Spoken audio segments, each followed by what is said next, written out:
Good morning बच्चों। आज आपको एक नया चैप्टर शुरू करना है, सांख्यिकी, जो आपने कक्षा 9th में भी पढ़ा था। इसमें 3 महत्वपूर्ण बिंदु हैं आपके: माध्य, मीन, माध्यक, मीडियन, बहुलक, मोड। तो सबसे पहले आपने माध्य निकालना सीखना है। तो कक्षा 9 में आपने माध्य निकाल अवर्गीकृत आंकड़ों का माध्य निकालना सीखा था। अवर्गीकृत आंकड़ों का माध्य निकालने के लिए आप सभी आंकड़ों को जोड़ करके उनकी संख्या से भाग देते थे, अर्थात माध्य निकालने का सूत्र था सभी प्रेक्षणों का योगफल बट्टे पदों की कुल संख्या। लेकिन यहाँ पर आपका जो है वर्गीकृत आंकड़ों का माध्य निकालना सीखना है आपने।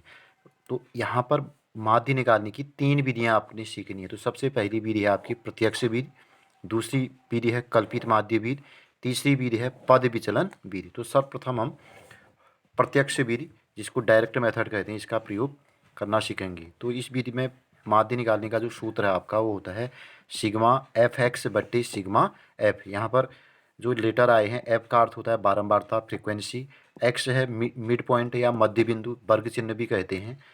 और मध्य बिंदु निकालने का जो सूत्र होता है निम्न सीमा और उच्च सीमा को जोड़ करके बट्टे 2 कर देते हैं, अर्थात उच्च सीमा धन निम्न सीमा बट्टे 2। और ये जो सिग्मा यहाँ पर बोला जा रहा है, सिग्मा एक ग्रीक भाषा का लेटर है जिसका अर्थ जोड़ना होता है।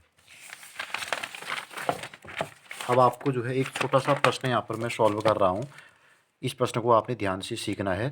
तो इस प्रश्न में आपको वर्ग दे रखे हैं 1 से 3, 3 से 5, 5 से 7, 7 से 9, 9 से 11 और इनकी बारंबारताएं दे रखी हैं 7, 8, 2, 2, 1। तो सबसे पहले आप वर्ग चिन्ह मध्य बिंदु निकालेंगे जिसका नोटेशन x है। तो पहले वर्ग का मध्य बिंदु हो जाएगा 1 और 3 को जोड़ेंगे बट्टे 2 कर देंगे, 1 धन 3 बट्टे 2, 4 4 4 बट्टे 2 2 आ जाएगा, अर्थात ऐसे निकालेंगे 1 धन 3 बट्टे 2 बराबर 4 बट्टे 2 बराबर 2 आ जाएगा। निम्न सीमा धन उच्च सीमा बट्टे 2। इसी प्रकार से 3 और 5 को जोड़ेंगे 8, 8 का आधा 4 हो जाएगा। 7 और 5 को जोड़ेंगे 12, 12 का आधा 6, 7 और 9 का जोड़ 16 हो जाएगा, 16 का आधा 8, 9 और 11 को जोड़ेंगे 20, 20 का आधा 10 हो जाएगा। इसके बाद आपने करना है एफ और एक्स के संगत मानों को आपस में गुणा करना है, एफ गुणा एक्स।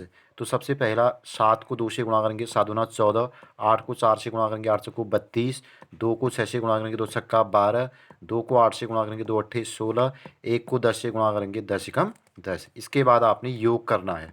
तो यहाँ पर योग एक तो आपने बारंबारताओं का योग करना है और एक एफ और एक्स के गुणनफल का योग करना है। तो बारंबारताओं को अगर आप इनको 7 धन 8 धन 2 धन 2 धन 1 इनको जोड़ेंगे तो इसका योग 20 आ जाएगा। इसी प्रकार से आप इनके इकाई की अंकों को एक साथ जोड़ रहे हैं, फिर जो दहाई के अंकों को जोड़ रहे हैं, क्रम से अगर आप सही ढंग से जोड़ेंगे तो इनका योग यहाँ पर 84 आ रहा है।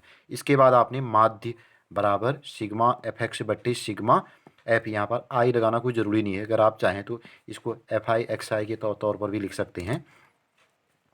तो एफ और एक्स के गुणनफल का योग आपका यहाँ पर 84 आया है, बारंबारताओं के गुणनफल का योग 20 आया है, 84 बट्टे 20, जिसको सरल करके 4.2 आ गया है। तो ये प्रत्यक्ष विधि है। इस विधि से आपने जो आपकी पहली प्रश्नावली 14 हुई है उसके कम से कम 3 या 4 प्रश्नों को बनाना है और उसके बाद आपको जो दो विधियाँ हैं वो सिखाई जाएंगी। आप ध्यान से पढ़िए, प्रश्नों को बनाइए और अपने समय का सदुपयोग कीजिए। धन्यवाद।